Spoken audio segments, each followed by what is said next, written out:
What's up guys, Lon here from Android Authority, and we're taking a quick look at Samsung's newly announced Galaxy Note 7 versus the Samsung Galaxy S7 Edge. There's surprisingly a lot of similarities with these two devices, but there's a pretty significant amount of differences as well that separate the Note 7 from the S7 Edge. First off, the designs are the typical Samsung design that we've seen for the last couple of years now. Both the Note 7 and the S7 Edge feature an all glass and metal design with glass on the front and rear panels and a metal frame with rounded corners and tapered edges that make these two phones feel extremely solid and very comfortable to hold.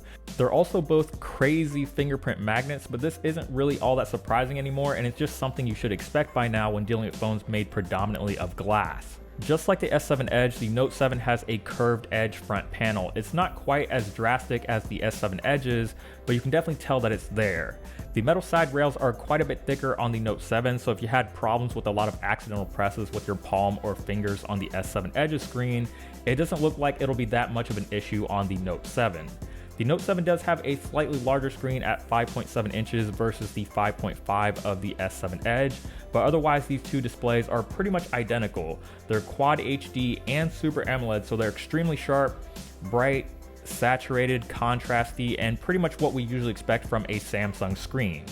With the Note 7 having a larger screen, it's obviously going to be the larger device out of the two, but it still feels extremely manageable in one hand, and it's actually a couple millimeters narrower than last year's Note 5, even though the screen size didn't change. The buttons and ports are all in the same locations, including the headphone jack and single speaker on the bottom, but instead of going with micro USB like they did with the S7 Edge, Samsung has finally made the leap to USB Type-C with the Note 7.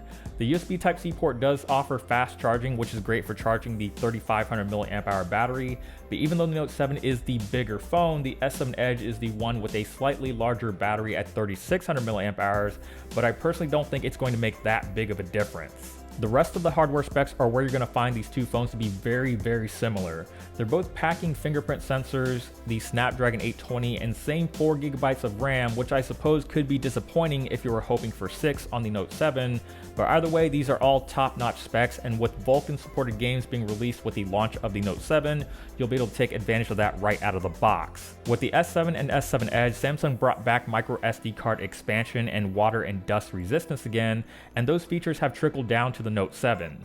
This protects not only the phone but also the S Pen, which means if you really wanted to, you could write with the Note 7 underwater.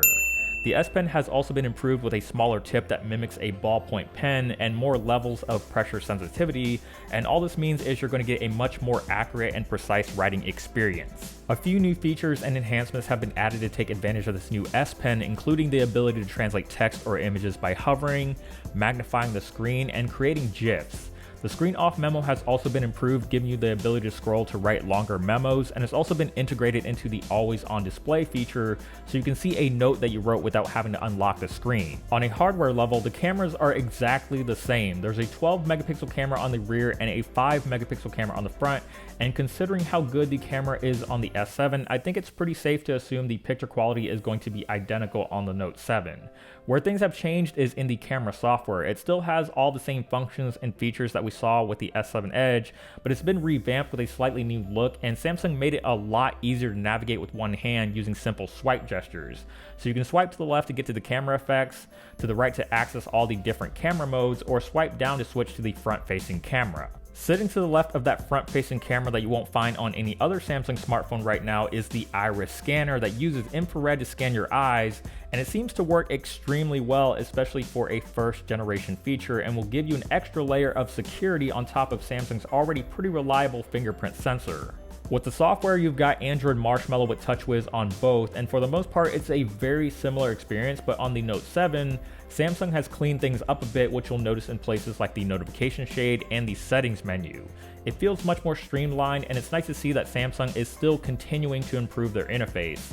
To take advantage of that curved edge glass, Samsung has also ported the Edge UX features from the S7 Edge to the Note 7, so you have all the same stuff like the Apps Edge, Task Edge, People Edge, Stocks, Sports Scores, and News all available at the swipe of a finger.